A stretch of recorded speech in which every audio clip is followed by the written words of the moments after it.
we have been very clear to the Assad regime, but also to other players on the ground, that a red line for us is we start seeing a whole bunch of chemical weapons moving around or being utilized. That would change my calculus. That would change my equation. Since this warning made a year ago, no fewer than 13 alleged chemical attacks have been recorded in Syria, most recently in eastern Ghouta on Wednesday.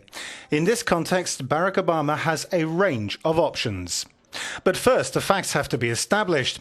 UN inspectors arrived in Damascus on Sunday to investigate other alleged chemical attacks.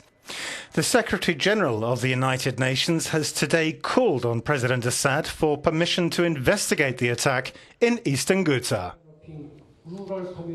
I have called on the Syrian government to extend its full cooperation so that the mission can swiftly investigate this most recent incident. Still, the mandate does not allow the UN to ascribe blame for the alleged chemical attacks to one side or the other. If suspicions against the Assad regime continue, the US could push for sanctions at the Security Council of the UN.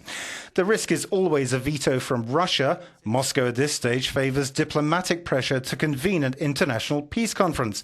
But there's a problem here. The Syrian opposition is fragmented. Next option, at an unofficial level, the United States could enhance its medical and strategic assistance and offer training and weapons to rebel groups deemed moderate. The Americans have allegedly been doing this for months anyway at camps in Jordan and Turkey. The French daily paper Le Figaro claims the first American-trained fighters, supervised by Israeli, Jordanian and CIA commandos, started military action in southern Syria on August the 17th.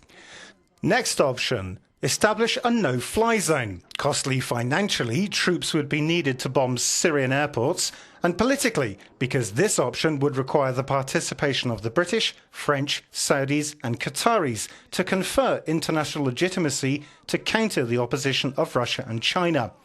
But the problem here is that military sites could become uncontrolled, even uncontrollable, which could allow jihadist extremists possible access to chemical weapons. Final option, do nothing.